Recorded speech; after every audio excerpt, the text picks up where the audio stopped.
बिस्मिल्लाहिर्रहमानिर्रहीम। अस्सलाम वालेकुम। Welcome to my YouTube channel kitchen with जरताश।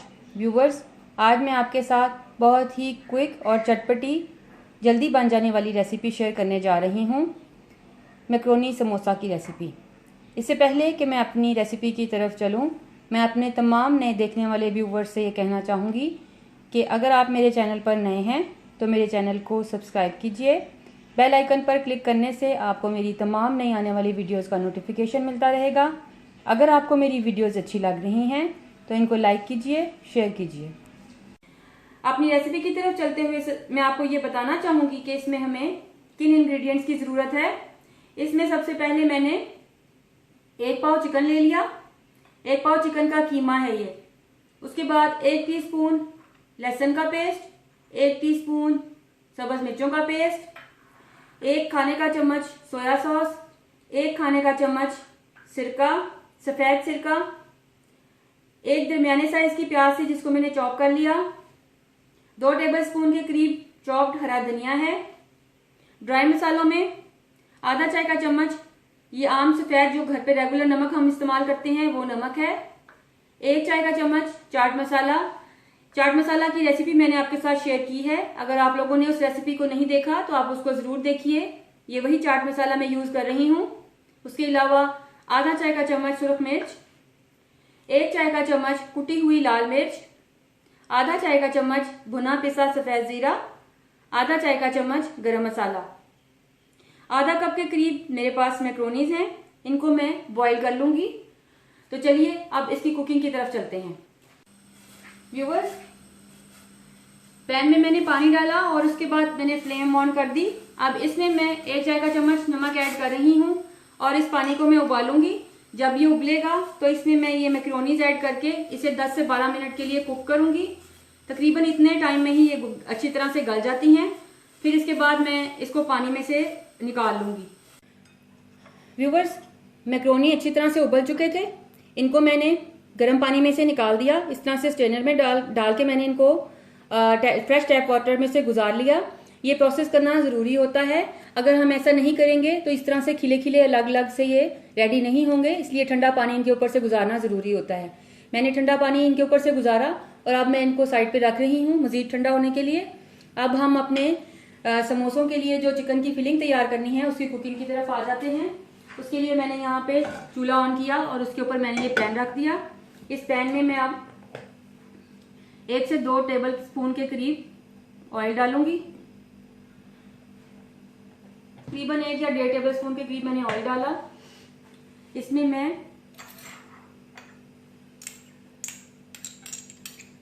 लहसुन और ग्रीन चिली ये दोनों ऐड कर रही हूँ।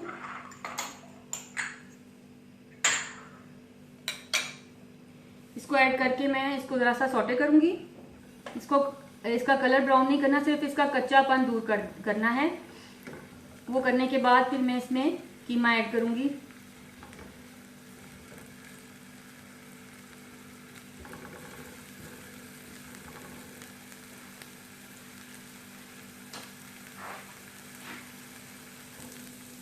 व्यूअर्स, 1 से 2 मिनट मैंने इसे कुक किया।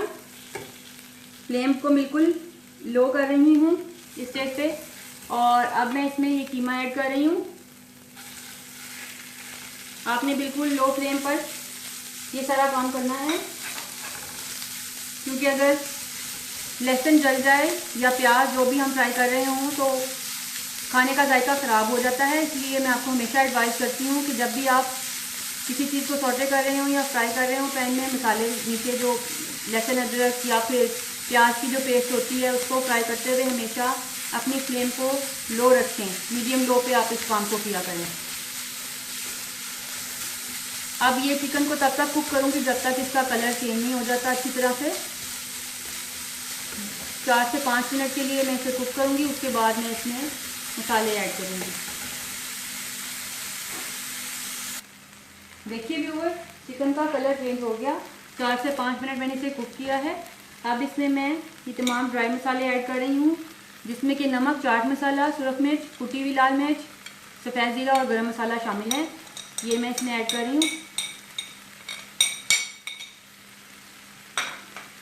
ये ऐड करने के बाद मैं इसे मिक्स करूँगी। आंच बिल्कुल स्लो है। अगर मैं हाई फ्लेम पे ये काम करूँगी तो ये तमाम मसाले जैसे ही मैं डालूँगी तो वो मसाले जल जाएंगे और चिकन ख़राब हो जाएगा। इसलिए इस काम को आपने लो फ्लेम पे करना है, मीडियम आंच रखें। और उसके बाद ये मैं चॉप्ड प्याज ऐड कर रही हूँ, साथ ही 1 टेबलस्पून सिरका, 1 टेबलस्पून सोया सॉस, ये भी चले गए। अब मैं इसे 5 से 7 मिनट के लिए मज़ीद कुक करूँगी, जब तक कि ये प्याज का पानी और जो मैंने सॉसेज ऐड की हैं वो ड्राई नहीं हो जाता, उनका पानी खुश्क नहीं हो जाता। उस वक्त तक मैं इसको कुक करूँगी। मैं इनको 5 से 7 मिनट के लिए कुक करने रख दूँगी।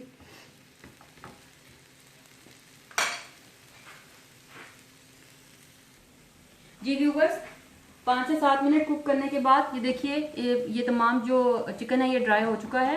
अब मैं इसमें ये मैक्रोनीज ऐड कर रही हूँ। ये मैक्रोनीज ज़रूरी नहीं है कि आप इसी शेप के लें, आपके पास जो भी अवेलेबल हो आप वो यूज़ कर सकते हैं। मेरे पास घर पे ये मौजूद थे इसलिए मैं इनको ऐड कर रही हूँ। ये ऐड कर दूँगी और उसके अलावा ये चॉप्ड हरा धनिया ये मैं ऐड कर दूँगी। ये ऐड करके इसे मिक्स कर दूँगी और यहाँ पर मैं इसका चूल्हा बंद कर दूँगी और फ्लेम ऑफ करने के बाद मैं इसको अच्छे से मिक्स करके ठंडा होने रख दूँगी। उसके बाद फिर हम इनकी फिलिंग करेंगे। जी व्यूवर्स, मैक्रोनी समोसा के लिए जो फिलिंग तैयार की थी वो अब रेडी है। इसे मैंने 15 से 20 मिनट के लिए ठंडा होने के लिए रख दिया था। ये अब बिल्कुल रेडी है। यहाँ पर मैंने समोसे की शीट्स ले ली हैं और 2 टेबलस्पून के करीब मैदा लेकर उसमें 1 से 1.5 टेबलस्पून के करीब मैंने पानी ऐड किया और इसे मिक्स करके ग्लू तैयार कर ली। ये हमारे समोसों को जोड़ने के लिए बाइंडिंग है, बाइंडिंग का काम देती है और इससे हम लगाते हुए समोसों को तैयार करेंगे।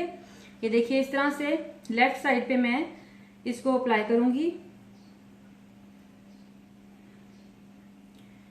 लगा के ये देखिए इस तरह से यहाँ पे रख दिया।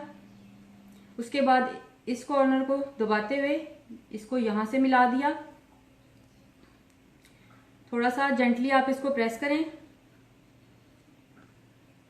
उसके बाद ये देखिए ये पॉकेट सी रेडी हो गई। इसमें अब हम ये फिलिंग डालेंगे जो कि चिकन कीमा और मैक्रोनी से हमने रेडी की थी। इस फिलिंग को डालने के बाद इस फिलिंग को इतना डालना है कि जिससे हमारा समोसा अच्छे से तैयार हो जाए। बहुत ज़्यादा भी फिलिंग नहीं डालनी कि समोसे को रैप करने में आपको प्रॉब्लम हो और बहुत कम भी ना हो कि वो अच्छा ही ना लगे।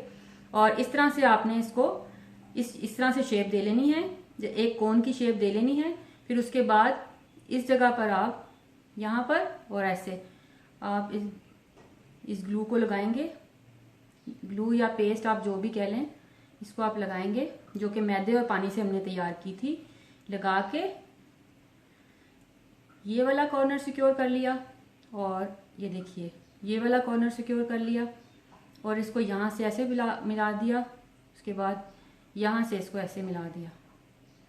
ये देखिए समोसा रेडी है। इसी तरह आप तमाम समोसे तैयार कर लें और उसके बाद इनकी फ्राइंग की तरफ आ जाते हैं।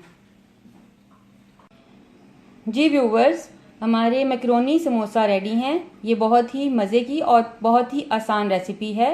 इसको आप ज़रूर ट्राई कीजिएगा और मुझे अपना फीडबैक ज़रूर दीजिएगा। अगर आपको मेरी रेसिपीज़ अच्छी लग रही हैं तो इनको लाइक कीजिए, शेयर कीजिए और मेरे चैनल को सब्सक्राइब कीजिए। व्यूवर्स, रेसिपी ट्राई करने के बाद मुझे अपना फीडबैक ज़रूर दिया करें क्योंकि आपकी राय मेरे लिए बहुत कीमती है। Thank you.